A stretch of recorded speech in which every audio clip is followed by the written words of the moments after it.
So It looks delightful. So you're the type that saves the best till the end. So an executive decision has been made, and you know who you are, those of you who made this decision. I will just tell you that the people who made this decision are out there, not here. They're out there. The three who made this decision, they know who they are. And the decision is that we'll be kind of aggressive today. As far as content is concerned, we'll cover more than normally, so that Thursday, nothing, covering nothing. Perfect. The whole hour is you accomplishing, okay? And then I'm not sure what's going on Friday. I think We go through mod schedule-wise, I think I see some of you and not others. 7. We go through mod 7. What, mod 7? Okay.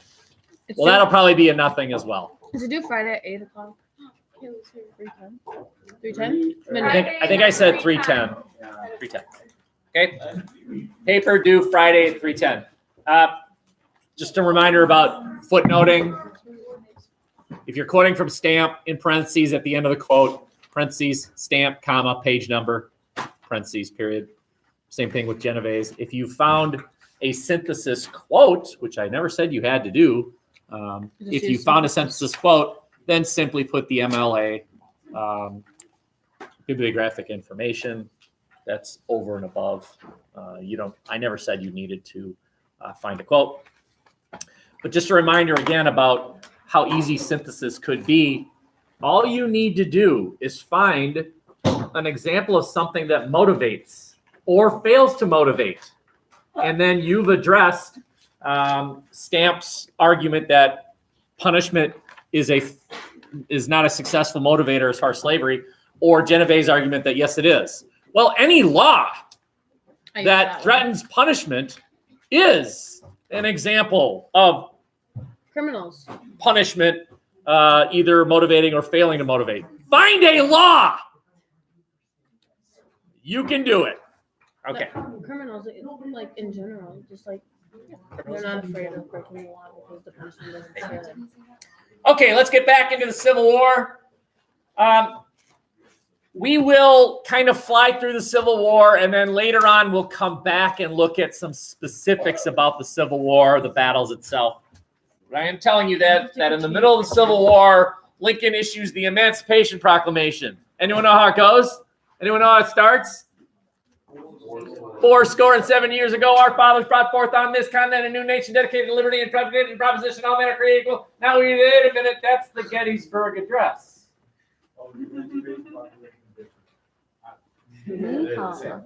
They are not the same thing. How does the Gettysburg Address start? That's something else. How about the Emancipation Proclamation? How does it go? No, that's still wrong.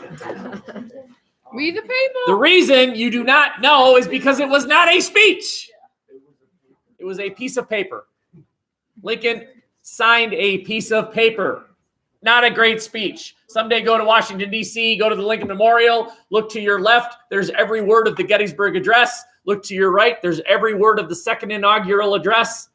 The Emancipation Proclamation, while an important document, is not a speech. Okay? But it is a very, very important document. What'd it do? Careful! That's the effect. That's the effect. Freed. That's the 14th Amendment. Freed slaves. Okay, Evie, he just said it freed the slaves. Not really. It didn't do that. It said that slaves would not be imprisoned. Involuntary servitude. I don't remember. Okay. I do appreciate that you did not accept her explanation that it freed the slaves, because it didn't. I know it didn't. I'm just going Race-based slavery was ended by the 13th Amendment. Remember, slavery continues to this day. Involuntary servitude unless in criminal. No. So, in order to understand the Emancipation Proclamation, you have to visualize that I am the Union Army, and what is in front of me is the Confederacy. I have to capture and occupy.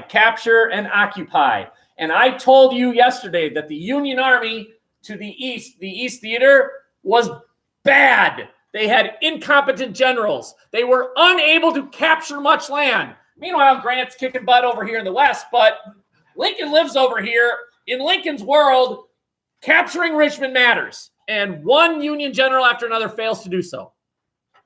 And so he signs this piece of paper called the Emancipation Proclamation, which accomplished more than all of those Union generals did in the Eastern Theater. It accomplished all the land capture, right? And that is because it said, if you are in rebel area, right? I'm the Union Army. Everything behind me is not rebel anymore. It's captured. If you are in a rebel area as of a certain day, all your slaves are free. So think about that. So let's just get me to about, let's say about here. Here I am. What is behind me is what the Union Army has captured. What is in front of me is still rebel areas. The Emancipation Proclamation says if you are in rebel area as of January 1st, 1863, there's the date, January 1st, 1863, your slaves are now free. Okay? So think about this. How many of the slaves over there are now free? Let's say the date has been reached. How many of those slaves are now free? How many of those slaves walked up to their master on January 1st, 1863 and said, well, goodbye, massa? None. None of them. Okay, well, how many of these slaves walked free then? None of them. Why didn't they walk free? They're not in rebel area. I said, if you are in a rebel area as of a certain date, this area has been captured. They got to keep their slaves. How many of these? Why didn't these slaves walk free? Why didn't they walk free? It was under Union control. Nobody walked free. Important word to add, yet. Nobody walked free yet. Yet. But we're coming. Here we come. And when we capture your plantation, say goodbye to your slaves. Now, that's January 1st, 1863. Think about this. Here I am. I'm the Union Army. It's December 31st, 1862. And you're a slave owner, and you're right there. And here comes the Union Army. And I'm about to lose my slaves tomorrow. What might you consider doing, Mr. Slave Owner? Very good. Give up. Surrender now. Surrender now. Why? You get to keep your slaves.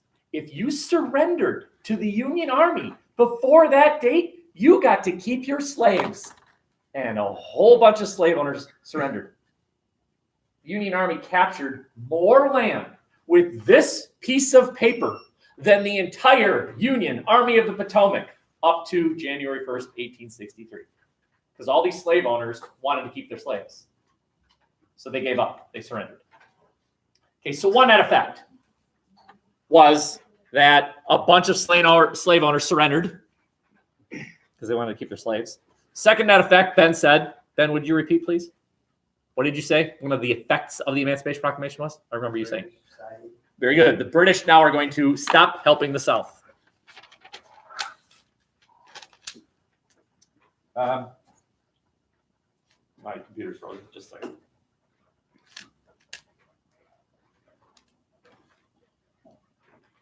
There we go. So there's what it actually said. All slaves in rebel areas as of January 1st, 1863 were now freed. But it's important because the British are now out.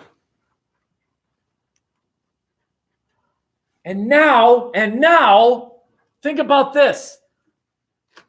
From now on, I'm the Union Army. From now on, why am I fighting this war? The Union Army. To free the slaves.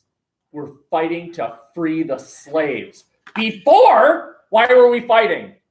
You can't leave. Yeah, tell the South they can't leave. Okay. But now we're fighting a noble cause. Who's more motivated? The Union soldier that's paid to fight or the Southerner who's defending his farm? Southerner. Okay, good. Who's more motivated? The Southerner fighting for his farm or a black Union soldier fighting for his people? Oh! Oh! Oh! Who's got the motivation now? Who's super now? I'm Syndrome, your nemesis. All right, off the hook. So you understand? The North now has the high hand. The North now has the cause. You Southerners, you had a cause. Oppressive foreign government, blah, blah, blah, high taxes, blah, blah. And now the North can say, bring my people.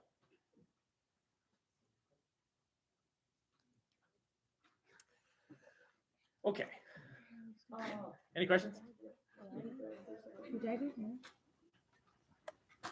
I want you to not underestimate the power of fighting for a noble purpose. We Americans fight.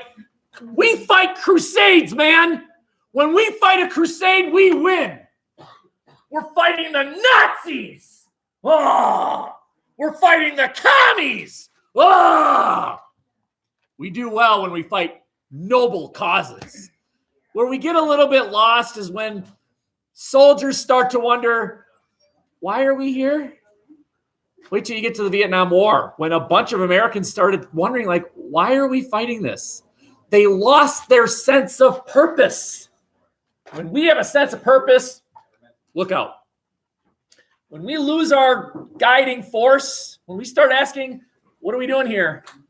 That's when trouble starts. Okay. Now let's look at the Gettysburg Address.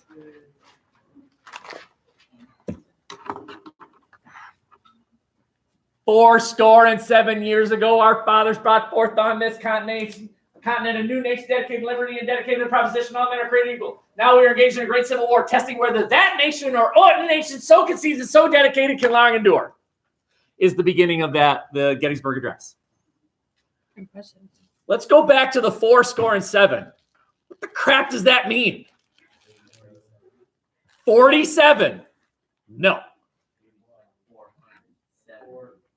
The speech was given in 1863. Get out your calculators. I mean this. You have a calculator? Get your calculator out. 1863 minus 4 and 7. A score is 20. 4 score. 4 times 20. That's 80. And 7. 87. 1863 minus 87. Zach, what's the answer? 1776. Now, Lincoln could have just said, in 1776, but Lincoln was a really good speaker. Really good speaker. He said, now, I'm about to replicate the Gettysburg Address a lot worse than Lincoln, but here goes. 87 years ago, we had an election. Now, how many of you want McDonald's? The other choice is Subway. McDonald's, raise your hand right now. McDonald's. How many of you, we're all going to get in the bus. How many of you want to go to McDonald's? Raise your hand. 1, 2, 3, 4, 5, 6, 7. 7. How many of you want Subway? 1, 2, 3, 4, 5, 6, 7, 8, 9, 10, 11, 12, 13, 14. The vote was 14-7. So, Eve, you voted for McDonald's. She voted for McDonald's. So, Eve, what are you going to eat at Subway? What are you going to eat at Subway? But Eve's like, what are you talking about? I voted for McDonald's. I'm having a Big Mac. No, you're not. No, you're not. You're not having a Big Mac. You're having a meatball sub. What are you talking about? Democracy means that I can go, nope. Do you understand? Lincoln's argument in the Gettysburg Address, which is much more McDonald's didn't exist back then. I'm not sure Subway existed. I don't think so. What he said was, hey, 87 years ago, we started this new thing called democracy. Now, you Southerners, you think democracy is those people who voted for McDonald's will be going to McDonald's. Secede. Those people who voted for Subway, you'll be going to Subway. But here's my understanding of democracy. We'll have a vote, Subway will win, and we're all going to Subway. Even those of you who lost, you're going to Subway too. You don't get to secede and get on your own bus. No! You're coming with us. Eat it! I mean that. Eat the Subway sub. Eat it. Enjoy the Subway sub. Those of you who voted for McDonald's. Deal with it. Okay? Now, he used bigger words and laws and thuses and stuff. But that's the idea. What I just said is the basic idea, Lincoln's interpretation of democracy, which is those of you who lost the vote for whatever, deal with it. You have to join the rest of us. You don't get to secede. You don't. Well, let me ask this. How many of you have followed my argument? How many of you have followed along? Okay. Can a state nullify a federal law? According to Lincoln. No. No. Sorry. You cannot nullify a federal law. In other words, think about this. If Mount Rushmore came to life, Lincoln and Jefferson would be duking it out. Okay? They did not. Lincoln and Jefferson did not have the same interpretation of American democracy. Who's the fourth one? Okay, Mount Rushmore. Washington's on there because he's the first president, right? He's the giant. Abe Thomas. Jefferson's on there because of the Louisiana Purchase. Teddy Roosevelt is on there because of the national park system that he created. That's why Mount Rushmore is Yeah. States are not dominant. Jefferson argued states' rights, states' rights. You even hear it today. States should be able to nullify, as an example, Obamacare, right? States should be able to say, we don't want Obamacare. Lincoln would disagree with that. By the way, I am not saying Lincoln is right or wrong. I'm simply pointing out what Lincoln's view, were Lincoln alive today, I would argue that he would say, sorry, states, you don't get to do that. You don't get to nullify a federal law. You want to defeat it another way? Defeat it another way. So basically, you've got a group of people, 51% of them want to go to Subway and 49% of them want to go to McDonald's.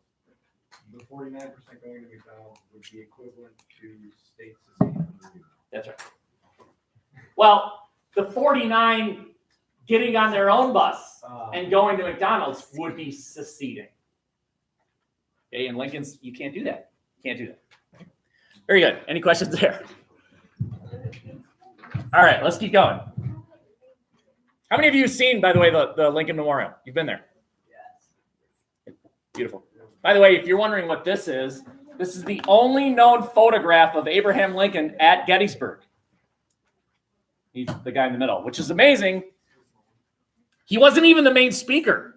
The Gettysburg Address is quite short, actually. He spoke for 2 minutes. The main speaker spoke for an hour. Nobody remembers that guy. Lincoln, every word is etched in 2-foot-tall letters on one wall of the Lincoln Memorial. That's bad mofo. Ready? Let's rock. This is the actual building where the Civil War came to an end. Now you might be thinking, came to an end. We haven't even fought any of the battles. I addressed that already. We're going to skip through that stuff, address Reconstruction. Then we're going to go back and look at some of the specific battles. This is Appomattox Courthouse. If you're trying to spell Appomattox, A, P, another P, O, M, A-T-T-O-X.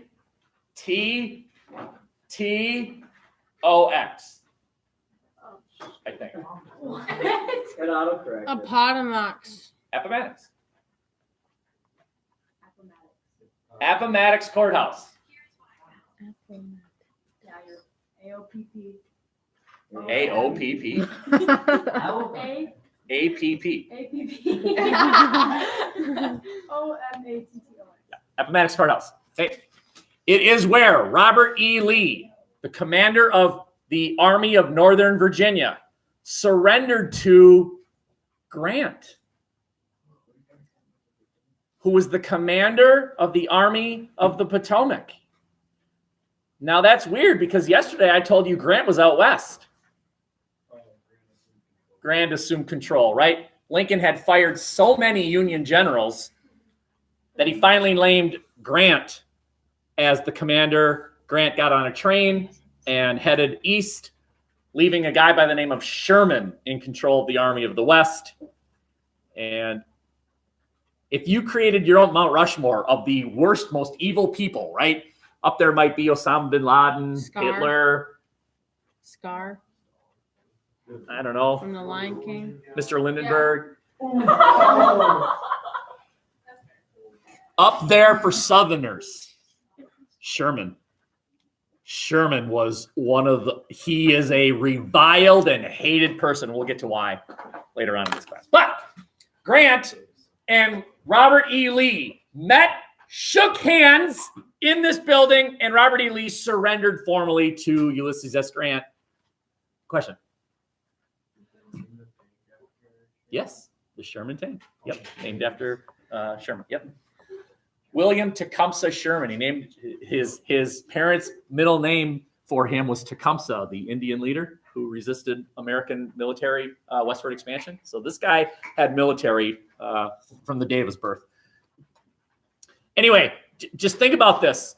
Imagine if the United States military accepted the surrender of ISIS and Donald Trump met the leader of ISIS and they shook hands. And then Donald Trump says to the leader of ISIS, by the way, you can keep all your WMDs. Just promise to never use them. And the leader of ISIS saying, okay, all right, see you later, and letting him go. That is unthinkable today. That's exactly what happened. What's a WMD? Weapon of mass destruction. Oh. When Lee surrendered to Grant, Grant said, keep your guns. I don't want them. Keep your colors. Any of you ever played Capture the Flag? Yeah. Capture the Flag? That is based on military reality. Back in these times, 150 years ago, there was a flag bearer. Your job was to carry the flag. You didn't have a gun. Where are you going to put the gun? 2 hands on the flag, man. When you went to battle against an enemy regiment, they also had a flag bearer. You wanted that flag. You wanted that flag. They wanted your flag.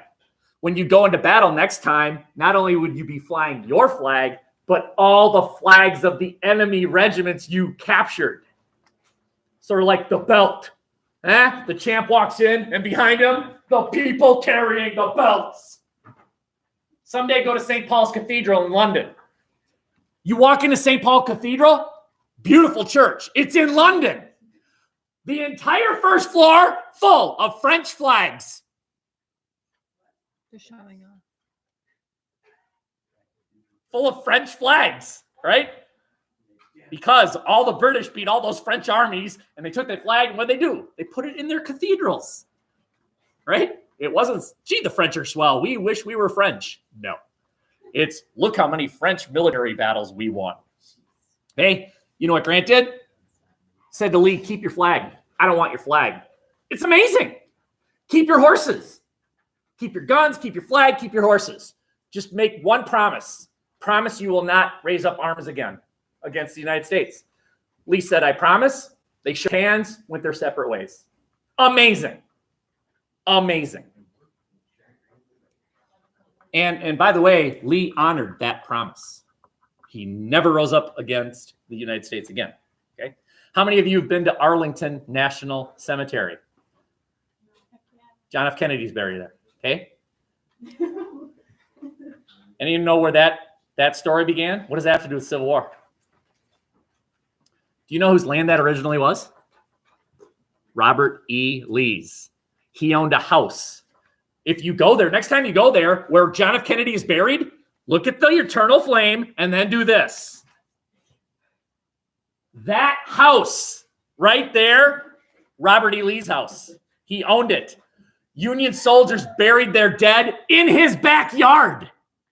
And by the way, he didn't like it very much, right? I don't want Union soldiers, but eventually he had to surrender his property and gave it up to what is one of the most beautiful cemeteries. Any of you been to Fort Snelling National Cemetery? Oh my goodness. You should go there.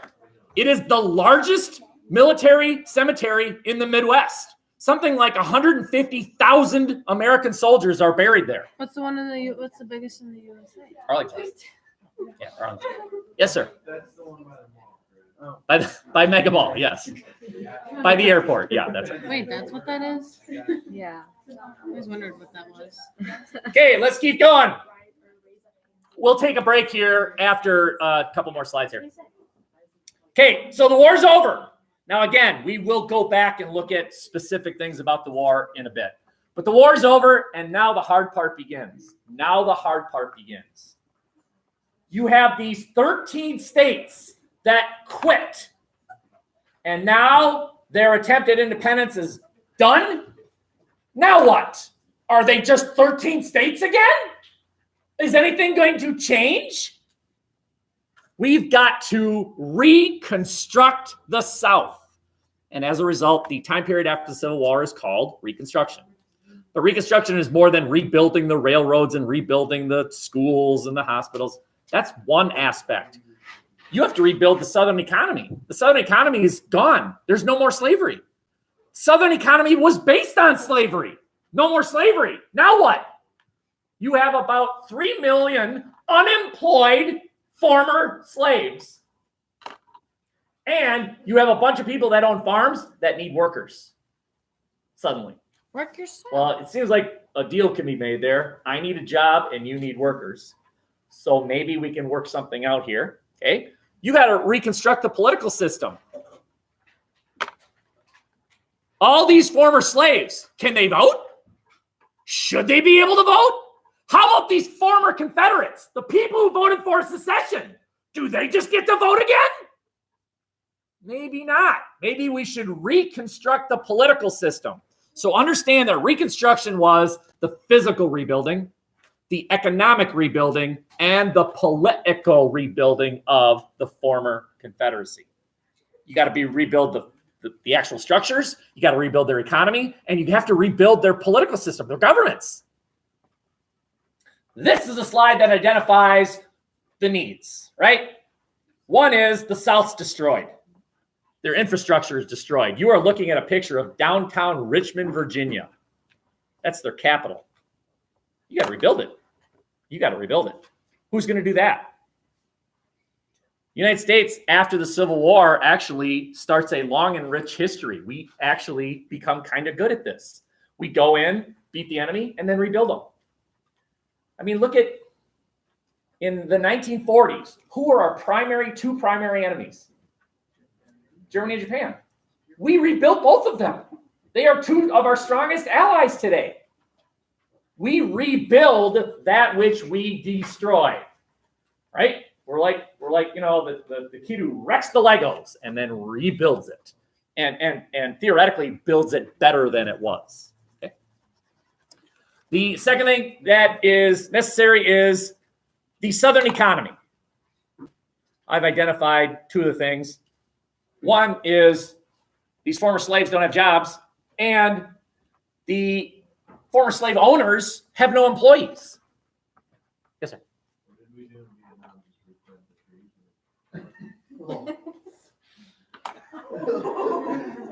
Of course, we lost the Vietnam War, so we didn't get a chance to do the rebuilding part.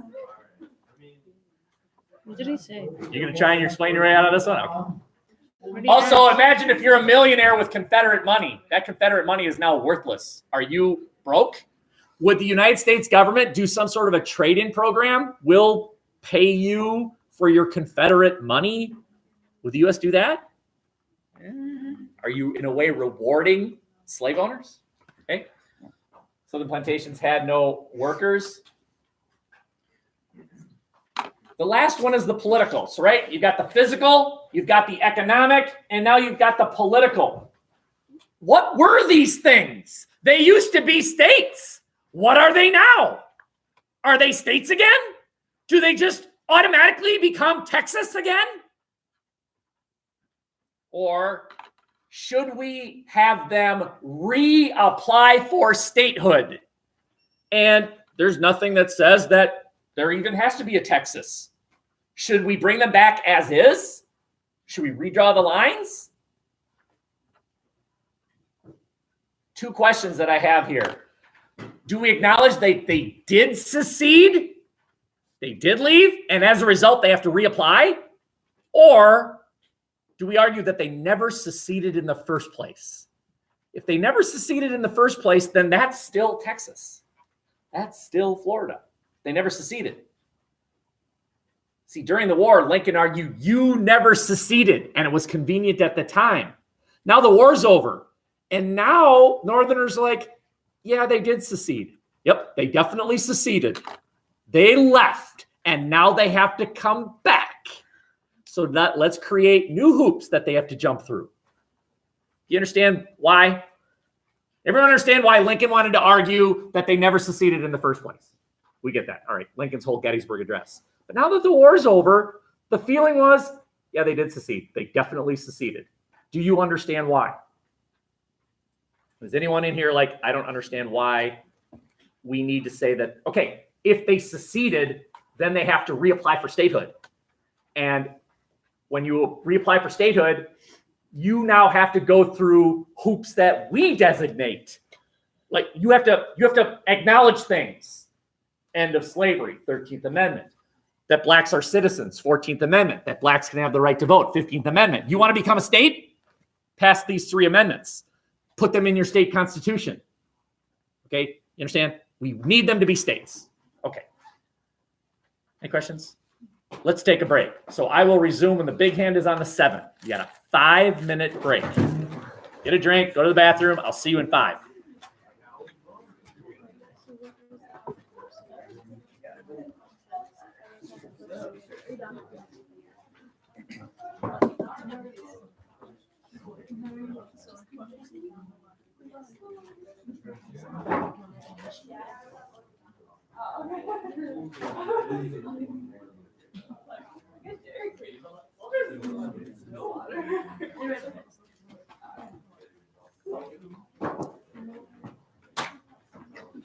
What were you saying?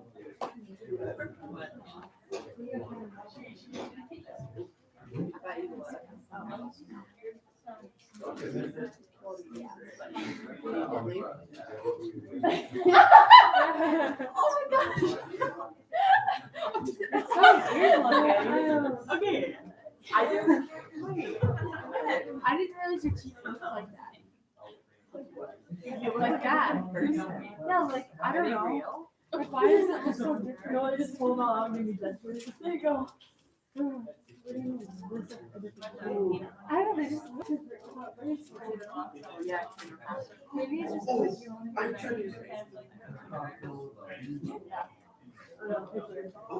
You have like small teeth, so your braces like cover like everything. Yeah, that's probably it. Yeah. And I had like 3 layers of stuff on the braces too. Yeah. Like I had 3 wires, or I had 3 bands and a wire. Because they're trying to pour all the way, so it was like not even actually. Can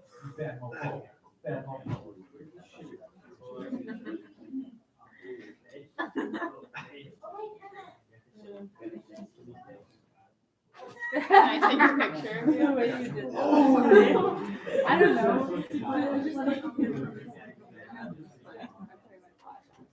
Don't put it on your story, sir, because I have Yeah, it's cool. Next.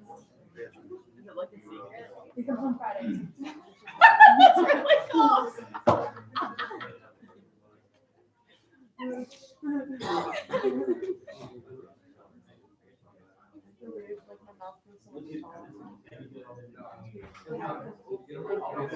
I don't know. I've never had braces. Did you get it for her? She was like, you know how you said you wanted to, like, if you wanted to, like, really want on the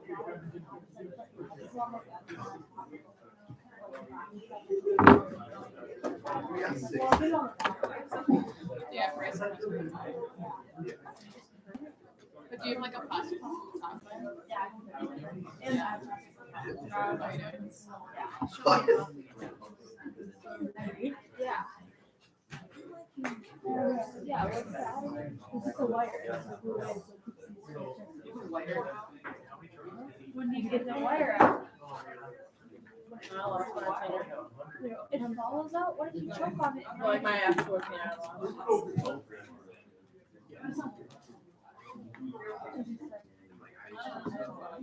Whenever I think of a wire down there, I had one for like brace in my braces. Now when I was like play with my tongue, and whenever I would like scratch it the wrong way, I could like feel it through my teeth.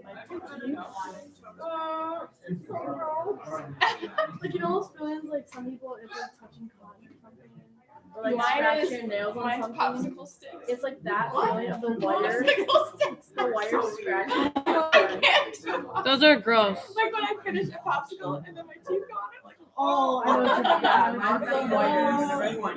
oh no, like, when it touches my mouth. You're like, toss this thing. Ah! That's how I have a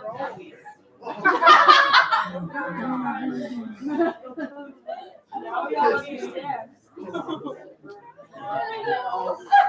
I don't think I've ever hugged Brit in my life. What? No, what? I love hugs. I know. Hello. Girl, when she was a kid, like, Oh, hello. I'm literally like the hug queen. I love hugs. that hurts so bad. Like, last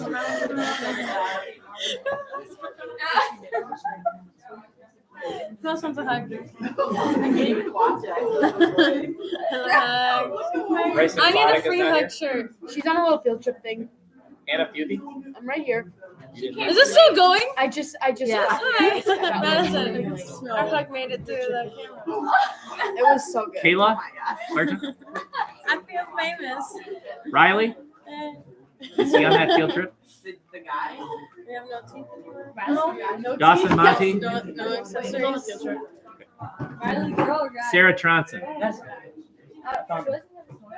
It was in the. When you watch this video, skip over these Where 5 was minutes. It's in the. Yeah. I'm gonna rewatch this video just to see maybe Madison hug. Huh? I watch them when I study for an objective test. And then he gets rid of them. Does it help you? Yeah, I do. I get rid of them that What do night. you get on the test? Huh? What do you get on the test? Well, my first ones are better than my second set, but I don't remember like what time we got 260. Generally, the pattern is scores get better. Open the It's form. 16 and a 13. I mean, next semester. Generally, the scores get better. It's more recent stuff. Kids are more. I feel like everyone last year, they're like, oh yeah, those are so easy. I got like 20s and World War II. They're giving you a. I don't understand any of this. Really? I can never remember it. Like, who the heck is Bobby? There are a lot more notes. I've heard the name, but I don't know what. He was the commander I know of the the names, Union, I don't know or what they the. did. He was the commanding officer of the Army of Northern Virginia, the Confederate Army in the East Theater. Okay, I'll try and remember that. Like the Holocaust. Why couldn't you just grab it? That interests me. That's about it. That's generally. Yeah, people only care about reading about not, like, Okay, wars. here we go. Like, I don't Right? know what wars happened. That was loud. Big hands on the 7. Okay, so what we're doing now is bonus coverage so that Thursday you will have uninterrupted time in my room. We get to class and you just Thursday, right? are gonna talk. Why don't we have class Wednesday? We do have class Wednesday. So what are we gonna be doing tomorrow? A normal day? Yeah, And then Thursday. Wednesday will be a normal day, and then Thursday Are you gonna talk? I'll wave to you. Off you go. Not even talk. I'll talk friendly stuff. I'll try and interrupt many of you as often as I can. No, don't do that. Hey, You're pretty good. allow me to say that your Blue Book essay is you deciding whether Reconstruction succeeded or failed. a lot of things I will now be talking about, including some of the things I just talked about, should be used by you as historical evidence. Did Reconstruction fix this stuff in a satisfactory way, or did it fail to do so? Okay. All right, so let's start taking a look at evidence that you would be able to say example of success or example of failure. The 13th Amendment do. Wait, Zach, true or false? Why are you on your phone? False. False, exactly. True or false? The 13th Amendment ended slavery. Zach, true or false? 10 people died in World War II. Yeah. True or false? The 13th Amendment ended slavery. True. It is true. It did end slavery. 10 people did die in World War II, plus a few million more. Legal slavery. It did. Now, I never said all slavery. Little trick question there. Zach passed. Very good. What kind of slavery? Race-based slavery ended with the 13th Amendment. No more saying black equals slave. Slavery would continue. If you were a convicted person, if you were a criminal.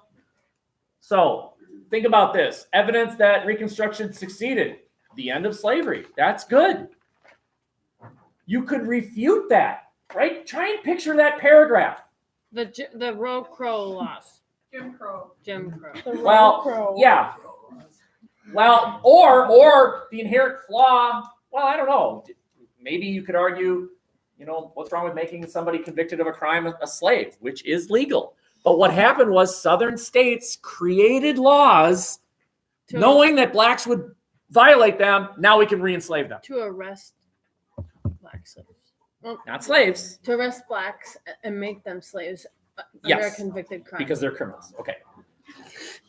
I'm just trying. Piece of evidence number 2 is something called the Freedmen's Bureau. The Freedmen's Bureau is in that packet that I gave each one of you.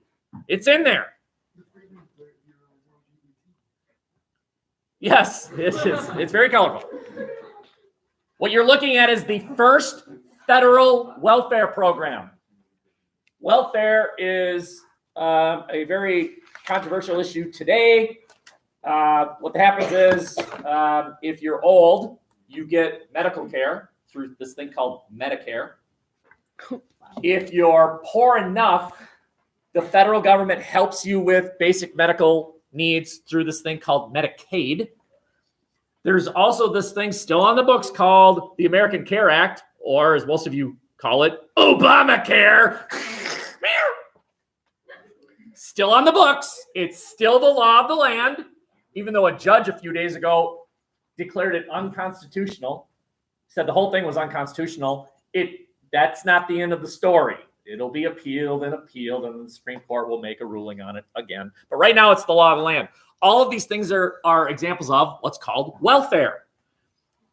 The federal government concludes you, whoever you are, you need help. You need help because you're old. You need help because you're poor. You need help because you don't have a job. You need help because your pet's heads are falling off. We got no food. We got no jobs. Our pet's heads are falling off.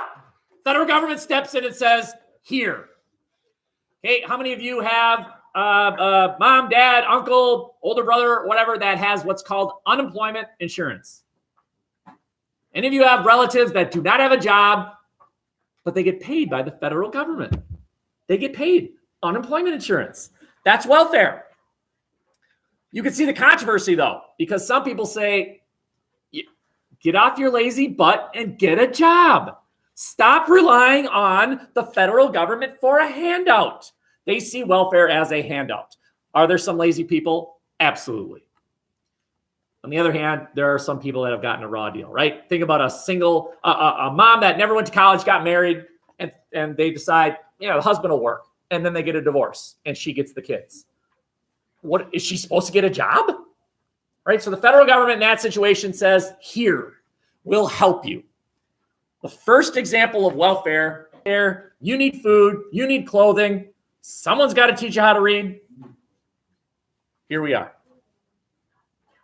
So it provided, what did it provide? Education, medical care, food, clothing. The basic needs.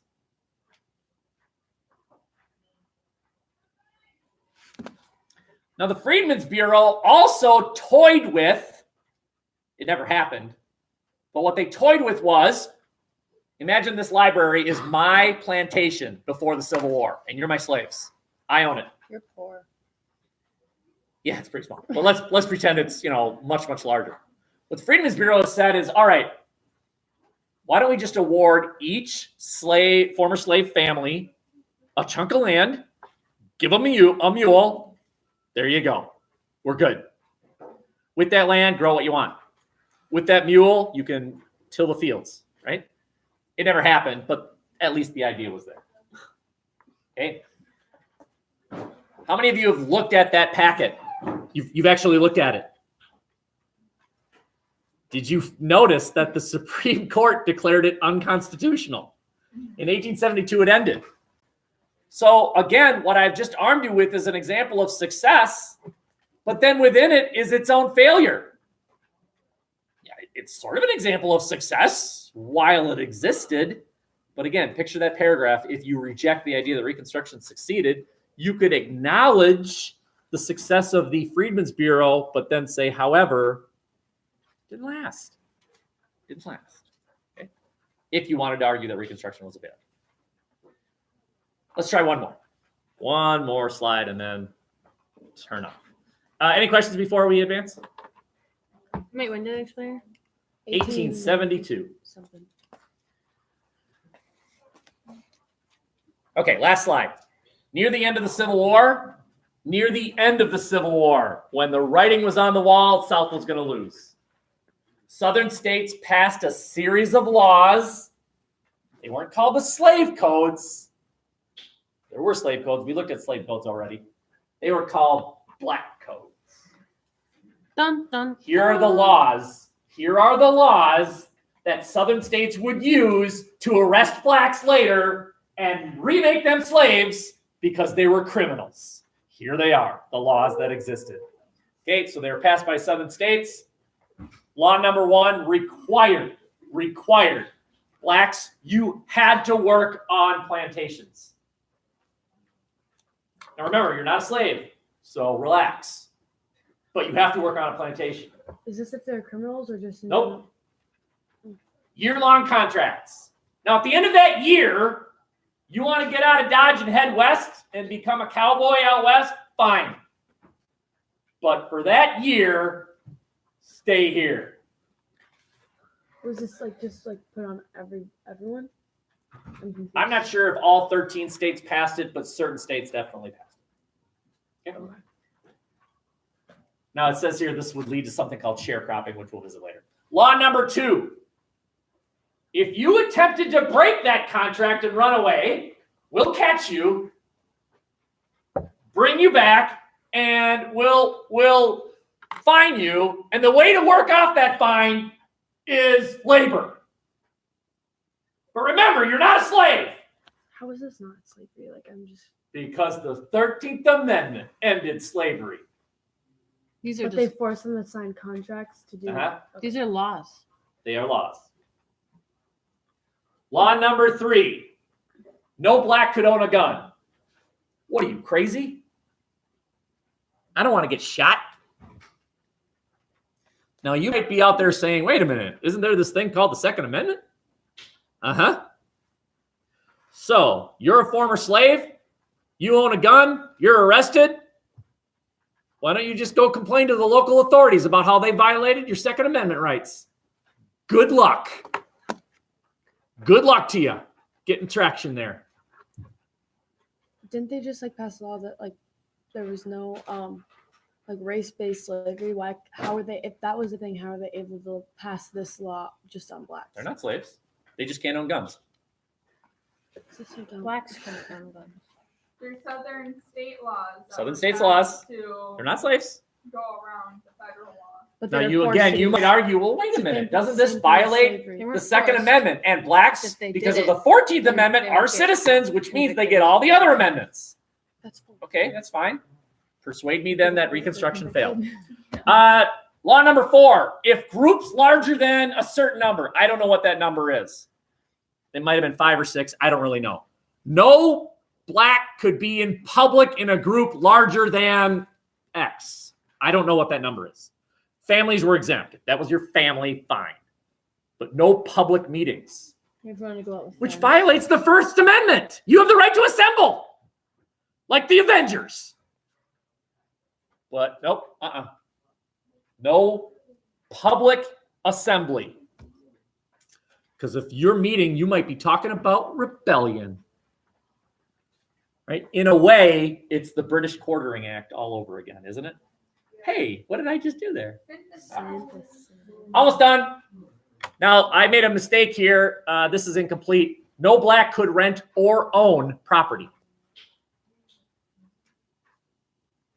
No black could rent or own property.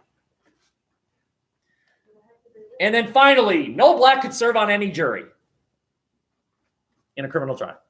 Where did they live? Hannah just asked, well, then where did they live? And they couldn't be around each other in public. That's a good question. Are you gonna answer? At the slave. Yes. At the Where do you slave, think they lived? At the slave owners. They're not slaves. No, they're not slaves. I know they're not slaves, but they still At work. the plantation owners. Probably in the same crap hole that they lived in a year ago when slavery existed. Doing the same thing for the same person. Living in the same house. Doing the same labor. So nothing, But they're not slaves. So nothing changed. They're just not. Like Yes, something changed. They're not- No more slavery You didn't let me based on finish. race. But you're a criminal if you break any of these laws. And so they could be And if they arrested were to do slave work. Okay. There you go. But not based on race. So you got that. Yes. By law, they still have to work on the farm. Yes. By state law, if they didn't work on the farm, they would have to work on the farm then. Very good. Excellent. You have to work on a farm. If you don't, you have to work on a farm. To pay off the fine that the state imposed on you for not working on the farm. And if you don't do that, then you get arrested and you have to work on a farm. So you can just leave a bunch for a while and you come back and work on the farm for a while. You leave I guess. work on the farm. And convict. Okay, we're done. And Don't leave yet. It's not quite time. actually, can I leave?